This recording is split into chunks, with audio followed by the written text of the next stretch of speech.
something like that. All right. So we're just coming back from seeing Superman 2025. That is a film that just has arrived, and man, it is it is quite the point that we are in time, man. Cause like, all right, we'll talk about it. He's an immigrant. You know what I mean? He's an alien. What else justification could we have for this superpowered being in the planet Earth that we have known to know and all this? And nothing on this universe can surprise us anymore because we have understood everything and we know everything about everything nowadays. But where we're at, right? We've been talking about how Warner Brothers is getting their foot in the door when it comes to this 3D animation. We see the CGI, and sure, while not all of it is perfect, the ideas that come through it and the representation, the visual representation of what we're seeing in this film, I do believe is a step in the right direction, or a step further than what we are kind of like have learned to temper ourselves with. And all that really means is Akira. Live action, baby. Let's fucking go. But no, I'm super interested and excited that this is definitely one of the best Superman films I've seen. And that's not saying a lot because, like, I was born after the Christopher Reeve Superman, so a part of me needs to go back and watch all those, like, Man of Steel Hopeness picture films. But when I walk out of the screening and I think about what has been portrayed, what has been laid down, just the idea of what this super powered humanoid figure can do if they were allowed humanity at a certain point. And yeah, for me, like, it always has been the idea that Superman is supposed to be the beacon of hope, like this unflinching star of radiating positivity that even if you really wanted to try, you really couldn't escape his gravitational pull of just how much of a Boy Scout this guy is. They call him the Boy Scout. And for good reason, because it's this fine balance between obsession and hope. But we do see this side of Clark Kent where he has to kind of absorb everything that is happening around him and sort of like come to terms with just what his limits are, even though it is the fact that he is Superman. And that's where the supporting cast really steps in. I really enjoyed what we got with these people.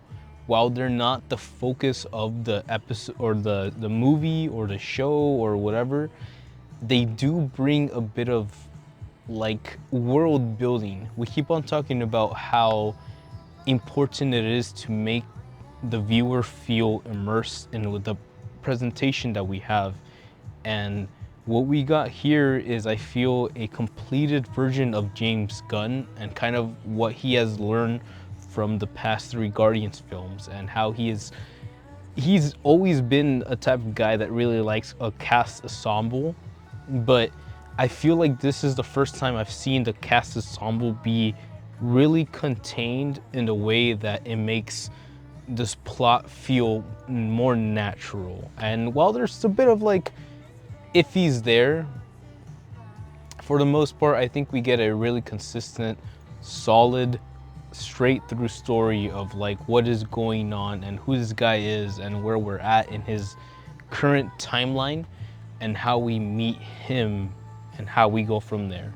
So all in all, I really enjoyed Superman. I couldn't see myself enjoying it more than I am enjoying it right now. And honestly, for the first time in like 30 years, I honestly think I understand why Batman really likes Superman. Because no matter what, that guy is able to plant a smile on your face through because of just the sheer positivity that this Superman is providing with all his strength and all his abilities and all his leadership and his hope. He is doing his best to give the people something more to believe in. And yeah, we need that, I think. Seeing how that icon is basically fighting off against a corporation and kind of where we're at with our timeline says a couple things. I'm gonna have to keep an eye on socials to understand where humanity's at this point, but there's a lot of things being said. There's a lot of implications, shall we call it, and we're just gonna have to wait and see, man. But I will say, this film knocked it out of the park. I didn't want a gritty, dark Batman, even Batman film with Superman. Even though I love The Batman by Matt Reeves and how edgy with the Twilight guy and how dark that is, and even Dark Knight with Christopher Nolan and the angle that he took, at no point did I want Superman to be that, because that is not his MO, that is not his objective.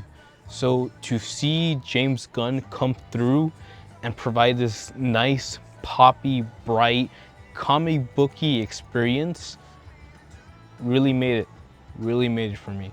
And I'm really glad that like that there is a good head in that Warner Brothers studio still doing good stuff, right?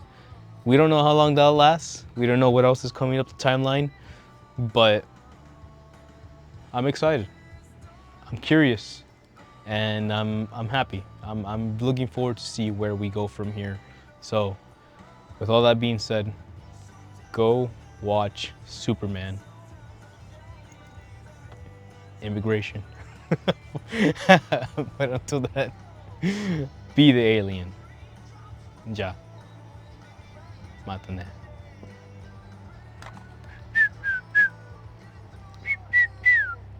Oh.